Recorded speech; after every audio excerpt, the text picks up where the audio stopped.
እንዳትወጪ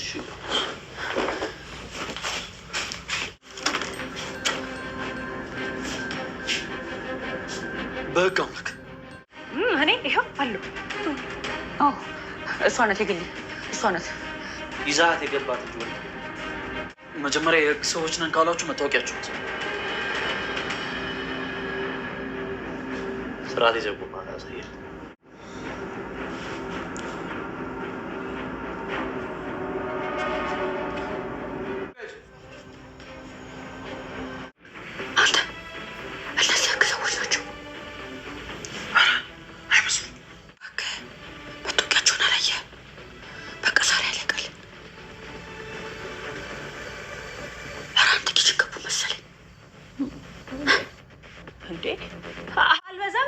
ጭራሽ ቤት ይገባሉ እንዴ? እስኪ ለዛሬ እንኳን ዝም በይ። እስኪ ትንሽ ሸቀናት አድርጊው። ጨለማ ውስጥ ቆማይ ብርሃን ትፈልጋለህ።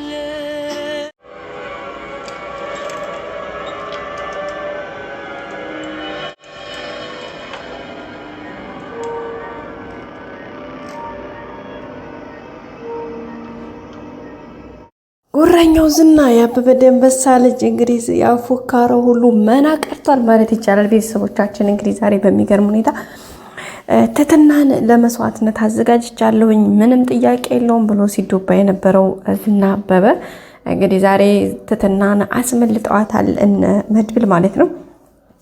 መድብል ገብቶ እንግዲህ ነገሮችን በማስተካከል ልጅቷን ከታሰረችበት ወይም ደግሞ ከተዘጋበት በር ከፍቶ አስወጥቷታል። ከወጣችን በኋላ እንግዲህ አጋጣሚ በር ላይ ሲደርሱ ተገናኝተው ነበረ ማለት ዝና ከውጭ እየመጣ ነበረ። ያው ደውሎለት ስለነበረ ካሌብ ሞሲሳ ቤቱ ግቢ ውስጥ ሰው የገባለ ጠባቂዎች ተመተዋል ምን እየሰራህ ነው እያለው ነበረና በመጨረሻም እንግዲህ እሱም ደንግጦ በጣም ነበረ እየሮጠ የነበረው። እንግዲህ እሱ እየሮጠ ወደ ግቢ ሲገባ እና ካሌብ ደውለውለት ስለነበረ ማለት ነው። ከዛም እንግዲህ ቀጥታ ወደ የሮጠ ግቢ ሲገባ መድብልና ትትና እየወጡ ነበረ በአጋጣሚ ማለት ነው። እንግዲህ መድብል ይዟት ትትናን እየወጣ በነበረበት ሰዓት ላይ ተገናኙ ማለት ነው። መንገድ ላይ ዛታ ሲገናኙ እንግዲህ መድብልም ያው ራሱን ማውጣት ስለነበረበት በሚችለው ሮጠ ማለት ነው። ትትናንም እንግዲህ እንዲታመልጥ ነግሯት ነው እንትን ያለው። ትትናም እንግዲህ ያው ቀጥታ ከቤት እንደወጣች በሩን ሰብሮ ስለሆነ መድብል ያስወጣት ቀጥታ በምትችለው ነገር ሁሉ ነው የሮጠችው ወጣችው። ቀጥታ ወጣም እንግዲህ እንዳያችኋት እንግዲህ ቤቱ ተዘግቶባት ስለነበረ ለእግሯ ጫማ የላትም የምትሄድበትን አታውቀውም። ሰፈሩን አካባቢው በር ቤት ይሁን ምናምን የምታውቀው ጉዳይ ስለሌላት ቀጥታ በቃ እግሯ በመራት ነው ሄደችው ማለት ነው። እግሯ በመራት እንግዲህ ዘለለች። ጎበዝ ስለሆነች ጠንካራ ናት ልጅቷ እንደምታውቋትና እንግዲህ በግቢ ላይ ዘላ መሬት አርፋ ከዛ በኋላ በባዶ እግሯ ነበር እንግዲህ የሮጠች ሁሉ አገር ሮጣ የነበረው። እንግዲህ እነ ካሌብና እነ ዝና እንደምታውቁት እጃቸው በጣም ረጅም ነው፣ ብዙ ሰው አላቸው። እንግዲህ በየሰርፋው ተደውሎ ወዳው ነው ስልክ የተደወለው። እንግዲህ ካሌብ ሞሳ እንዳያችሁት በጣም ደውሎ በቃ ሁሉንም አካባቢው ሙሉ እሷ ያለችበት አካባቢ ዙሪያ ከዙሪያ እንዲከበብ ነበር ያዘዘው። ከዛም እንግዲህ ከማዘዙም ወዲያው ነው ትእዛዙን ተግባር አድርገው ሁሉም በየአቅጣጫው ተሰማርተው ነበረ። እንግዲህ በሷ በሄደችበት አቅጣጫ የሚከተላት የነበረው አንድ ልጅ ነበረና ሲከተላት እንግዲህ ይሄንን መንገድ ላይ ያገኘችው ልጅ ወይም ይሄንን ብሩክ የሚባለው ልጅ እንግዲህ መንገድ ላይ ስታገኘው በጣም እየለመነችው እየተማጸነችው ነበረ። በጣም ነበር የለመነችው። እባክህ ነፍሴን አውጣኝ አድነኝ ያለችው ነበረና እሱም እንግዲህ ስራ ላይ ውሎ እንግዲህ እንዳያችሁት እስከ ስራ ለብሶ ነበር መንገድ ላይ የተገናኙት። ከዛ እባክህ ህይወቴን አድነኝ እባክህ ገዳዮች እያሯሯጡ ነው ምናምን ስትለው ቆይ ምን ሰርተሽ ነው ምን አጥፍተሽ ነው ወንጀልሽ ምንድነው ሲላት ምንም አላጠፋሁም በቃ ወንጀለኞቹ እነሱ ናቸው ስለዚህ እባክህ ስትለው እንግዲህ ይዟት ቀጥታ ወደ የሚኖርባት በጋራ የሚኖርባት ከጓደኞቹ ጋር ከሚኖርባት አንዲት ቤት ነበረ። እዛች ቤት ነበር ይዟት ሄደው ማለት ነው። ቤተሰቦቻችን እዛ ከገቡ በኋላ እንግዲህ እዛ ያሉት ጓደኞቹ ደስ አላላቸውም። ሚስት ይዞ መጣ ምንድነው ምናምን እያሉ እንግዲህ እሷ ደግሞ በጣም ፈርታ ደንግጣ ስለነበረ እባካችሁ እያለች ነበርና አስወጣ። እዚህ ቤት እኮ ሴት ይዞ መምጣት አይቻልም ደግሞ ጭራሽ በላያችን ላይ ሴት ይዘ መጣ እንዴ በቃ በጣም እየተንጫጩ ነበረ። በመጨረሻም እንግዲህ ተው ባካችሁ ቢላቸውም እሱ ሊሰማ አልቻለም። እሷም በቃ የሆነውን ነገር እየተከታተሉኝ ነው፣ እባካችሁ ሸሽጉኝ፣ የሆነ ቦታ ውስጥ ደብቁኝ እያለቻቸው ነበረና በዛ እንግዲህ እንደቆይ ይቺ ልጅ በቃ በህይወት እንትን የምትፈለግ ሴትዮ እንዴት ታመጣብናለህ? እባክህ አስወጣልን እያሉት ነበረ። እሷም እንግዲህ ባካችሁ በቃ ሴት ልጅ እህት የላችሁም ምናምን እያለችው ነበረ። እሷና እህት የለህም እናት የለህም በቃ እባክህ ስትለው ነበርና እንዲህ የት የሚያውቀውን እህትና እናት ነው፣ የት የሚያውቀውን ቤተሰብ ፍቅር ነው።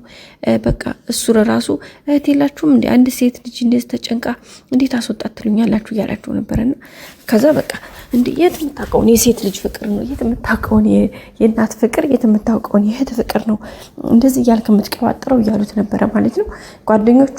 ግን እሱም አልበገረውም። እሱም በቃ ምንም አልሰማቸውም ማለት ነው። በሚችለው ነገር ተው ባካችሁ ብሎ ካሁን በኋላ በቃ እንዳትናገሩኝ ጭምር ብሎ ነው እንግዲህ ቀጥታ ወደ እሷ ጋር እንትን ያለው ማለት ነው። ከዛ በኋላ እነሱ እንዳትናገሩ ካለ በኋላ እሷን ይዞ ወደ ጓዲያ የሆነች ውስጥ ቤት ሳለች እና እንግዲህ ቀጥታ ይዟት እሷን ወደዛ ነው የገባው። እዚያም ከገባ በኋላ እንግዲህ እዚህ ውስጥ ተቀመጪ፣ እኔ ውጭ ያለውን ነገር አጣርቼ እንትን ላለሁ፣ ከዚህ ግን እንዳትወጪ ብሎ ነው ነግሯት የወጣው ማለት ነው ቀጥታ። እሱ ግን ወዲያው መጥቶ እንግዲህ በሩ ነበር የከፈተላቸው። ዝና እንግዲህ እየቆረቆሩ ነበር በሩንና ቀጥታ በሩን ሲከፍትላቸው በቃ ምንድነው ምናምን ሲሏቸው እንግዲህ የህግ ሰዎች ነን ብሎ ነው እንግዲህ ዝና የተናገረውና የህግ ሰው ከሆንክ መታወቂያን አሳይ ሲሉት በቃ ማለት አውጥቶ አሳየ ማለት ነው። አያችሁት አይደለ? በቃ እንግዲህ በነገራችን ላይ እነዚህና የዝና የነካሌ ሞሴዛ ይሄ ግሩፕ አለ አይደለ? አሁን ላይ ሀገራችን ላይ ያለውን እውነታ ነው በነገራችን ላይ የሚያሳየን እውነት ለመናገር። ምክንያቱም ዛሬ ላይ ገንዘብ ካላችሁ ብቻ ነው እናንተ እውነት ምንም አይነት ሀቅ ቢኖራችሁ ምንም አይነት እውነት ቢኖራችሁ ገንዘብ ከሌላችሁ የላችሁም። አበቃ። ገንዘብ ያለው ሰው ያኛው እናንተ የምትከራከሩት ወይም ከእናንተ ጋር ተቃራኒ አቅጣጫ የቆመው ወይም ደግሞ እናንተን የበደላችሁ ሰው ገንዘብ ካለው እናንተ በቃ ምንም ናችሁ፣ ኢምንት ናችሁ፣ ምንም ናችሁ ጋይስ፣ እውነት ማለት ነው። እና እሱን ነገር ነው ግልጽ አድርገው እያሳዩን ያለው። በዛም እንግዲህ ያው ዝና ገብቶ እንግዲህ ህግ ሰው ነው ብሎ የሚገርመው ነገር ማስታወቂያ ጭምር አሳያቸው። ያው እነሱም እንግዲህ ያው ማለት ልጁ ግን አላመነም ማለት እቺኛው ሴቷ ልጅ ወይም ሰራተኛዋ ልጅ አይ የህግ ሰው ነን ብለው መታወቂያ ሳይው አይደል እንዴ ያም ተንከሲስ የሚባለው ልጅ የህግ ሰዎች ከሆኑ ለምን ምናምን ሲል ዝም በል አለ ማለት ነው የኛው ልጅ።